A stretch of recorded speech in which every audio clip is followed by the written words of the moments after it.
tidak mencoreng negara Amerika, tidak menjadikan Amerika seperti Korea Utara dan Korea Selatan, atau Jerman Timur dan Jerman Barat, tetapi menjadi Amerika.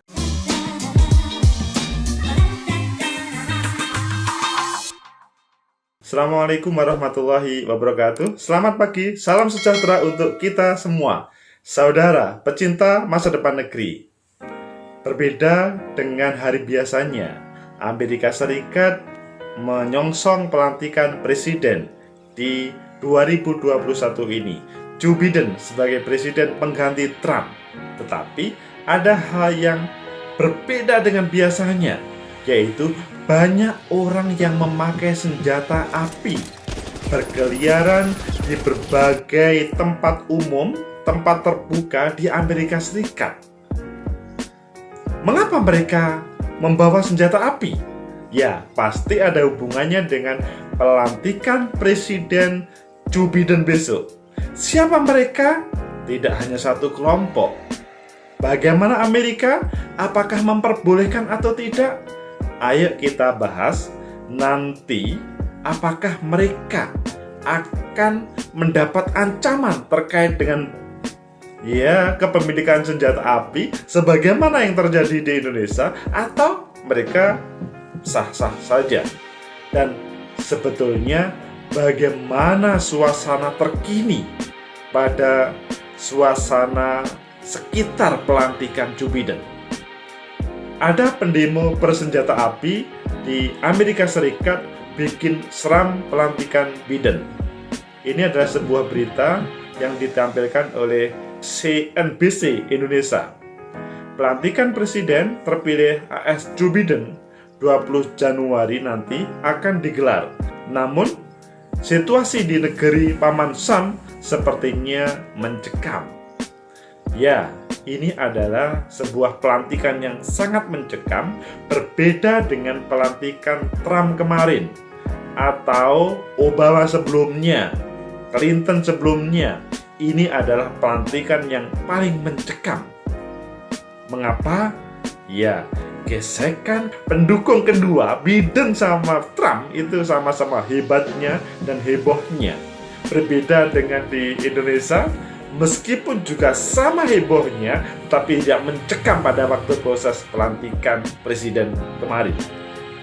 Mengutip BBC Internasional, Senin 18 Januari, kelompok-kelompok kecil pengunjuk rasa, beberapa membawa senjata, berkumpul di gedung-gedung negara bagian.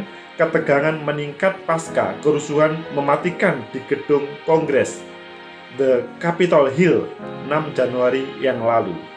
Ya, suasana memang sangat mencekam pada waktu itu sampai hari ini. Jadi, ketika para kelompok Trump, pendukung Trump, mendatangi, memanjat, merusak berbagai yang ada di gedung Kongres, di The Capitol Hill, itu selanjutnya menjadi berita viral di seluruh dunia. Baru kali ini Amerika mempunyai sejarah yang tidak baik. Referensi demokrasi tercoreng oleh sebuah sejarah pada proses sertifikasi hasil kalau di Indonesia. Nah, jadi pada waktu itu 6 Januari teman-teman Kongres akan membuat semacam sertifikasi hasil siapa yang menjadi pemenang, berita acara lah. Dan waktu itu daya tolaknya, khususnya pendukung Trump, luar biasa, merusak dan bahkan menguasai The Capitol Hill. Bungalow Boys adalah salah satunya. Kelompok ini tertangkap kamera Associated Press AP warawiri membawa senjata. The Times New York melaporkan sekitar 25 anggota Bungalow Boys, termasuk di antara pengunjuk rasa bersenjata, berkumpul di gedung negara bagian Columbus di Ohio. Jadi, Bungalow Boys ini adalah kelompok yang bukan pendukung Trump, bukan pendukung Biden. Mereka posisi di tengah yang membawa senjata api meskipun 25 kan, tapi kalau semua membawa senjata api, itu suasana mencekam. Satu orang saja dalam sebuah kerumunan itu kan mencekam, apalagi 25 orang. Meski begitu, mereka mengaku berada di sana karena menuntut hak-hak penggunaan senjata.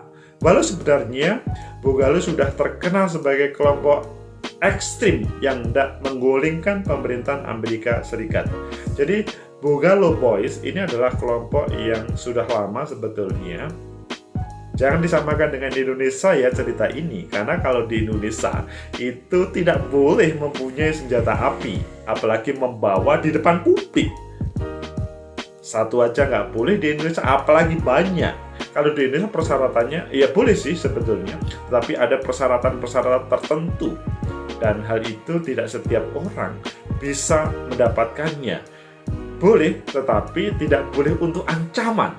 Boleh, tetapi bukan untuk dipublikasi. Itu di Indonesia. Tetapi di Amerika, nanti kita akan bahas terkait dengan bagaimana regulasi di Amerika terkait dengan kepemilikan senjata api. Sehingga nanti saudara bisa mengetahui mengapa Boogaloo Boys itu menenteng senjata api di berbagai tempat umum.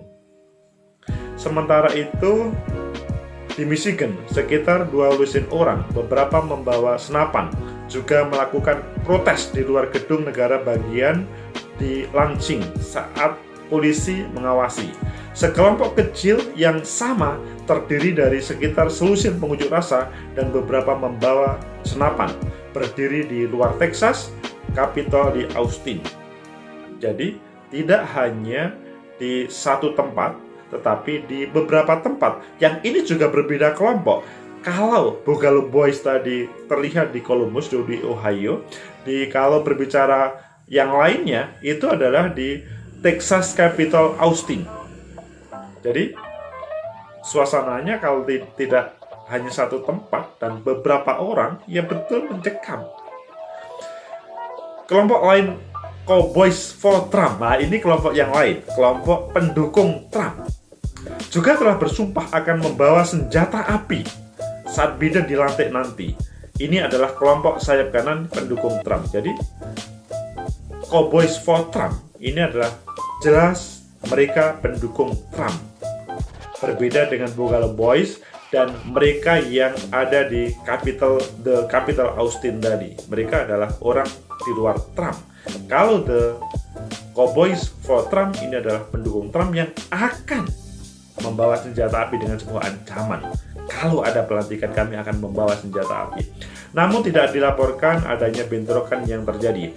Meski begitu, lebih banyak protes serupa diperkirakan akan terjadi pada proses pelantikan pada hari Rabu saat Biden benar-benar dilantik menggantikan Trump. Banyak area di ibu kota Amerika Serikat, Washington DC, telah ditutup jelang pelantikan. National Mall yang biasanya dipadati ribuan orang untuk peresmian telah ditutup permintaan secret service. Jadi memang negara itu memohon untuk ditutup. Tim Biden telah meminta warga Amerika untuk menghindari perjalanan ke ibu kota negara untuk pelantikan karena pandemi COVID. Pejabat lokal mengatakan orang harus menonton acara dari jarak jauh. Ya, suasana memang suasana pandemi, bukan karena hantaman antara pendukung Trump sama pendukung Biden ataupun kelompok-kelompok lainnya, tetapi lebih baik menjauhi dari proses pelantikan dari Washington DC, tetapi di rumah masing-masing untuk melihat bagaimana proses pelantikan dari jarak jauh, karena ia pasti akan ditampilkan di seluruh media, khususnya media mainstream. Begitu juga tentunya media sosial akan menampilkannya. Ancaman perang saudara ini yang akan terjadi di Amerika kalau itu dibiarkan. Sekali lagi, tadi ada 3 kelompok yang membawa senjata api. Boogaloo Boys, Cowboys for Trump, dan beberapa yang ada di Austin. Ancaman perang saudara. Sementara itu dikutip dari news.com, ancaman perang saudara mengerikan juga dilancarkan kelompok sayap kanan Boogaloo. Boogaloo itu saya katakan tadi, dia adalah kelompok bukan pendukung Trump dan bukan kelompok pendukung Biden. Ini adalah kesempatan terakhir untuk menghindari pemerintahan tirani atau perang saudara berdarah dan tidak akan ada gunanya di antara rakyat Amerika yang tidak memiliki banyak hal untuk melawan satu sama lain. Ini kata anggota Bungalal yang tak menyebutkan identitasnya. Jadi dia, Bungalal Boys, itu sangat marah ketika melihat para pendukung Trump, pendukung Biden itu crash, tidak ketemu. Rakyat tidak membutuhkan.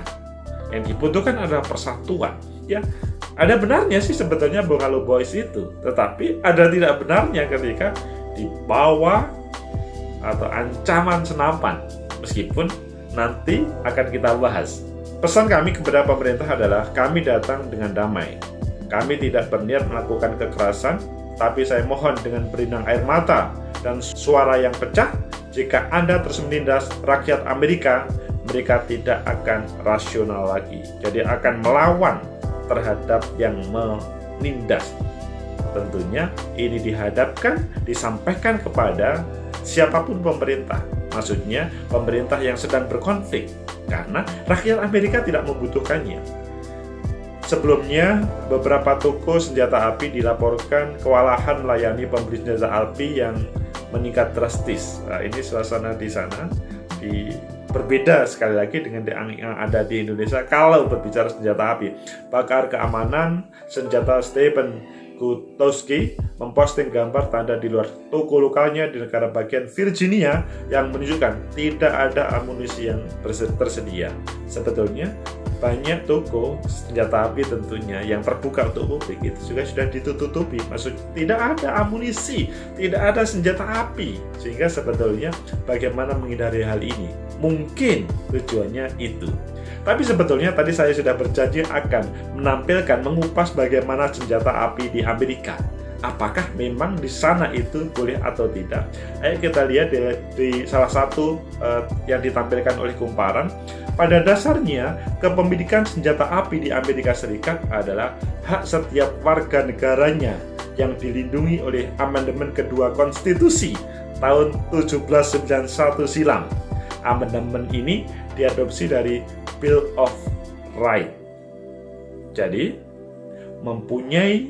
membawa senjata api itu boleh, sah, legal. Pasti di dalamnya tidak dipersyaratkan, maksudnya tidak ada batasan siapa yang memiliki dan membawa, tetapi tentunya ada aturan. Tetapi bahwa memiliki itu boleh sesuai dengan Konstitusi Amandemen Kedua. Kalau dalam bahasa Indonesia itu Undang-Undang Dasar 45, Amandemen Kedua itu boleh. Tapi lihat, tahun 1791 Indonesia belum ada. Itu sudah memperbolehkan, mereka sudah berpikir untuk terkait dengan senjata api, kepemilikan dan membawa di tempat-tempat umum. Pasti ada aturan-aturan yang selanjutnya. Setelah amandemen itu berlaku, muncul perdebatan di antara kalangan masyarakat. Ada yang menafsir bahwa milisi yang diatur nggak boleh membawa senjata diwakili oleh pasukan Garda Nasional AS. Ada juga yang berargumen bahwa amandemen kedua ini memberi hak kepada semua individu masyarakat. Jadi memang masih terjadi perdebatan, tetapi faktanya bahwa di sana mendasarkan pada amandemen kedua dari konstitusi itu selanjutnya diperbolehkan untuk memakainya. Kini sebanyak 44 negara bagian di Amerika Serikat mengadopsi aturan serupa dengan amandemen kedua. Pengecualiannya ada di negara bagian California, Iowa, Maryland, Minnesota, New Jersey, dan New York. Jadi ada 44 negara bagian yang mengadopsi aturan, karena memang kalau kita melihat Amerika berbeda dengan Indonesia.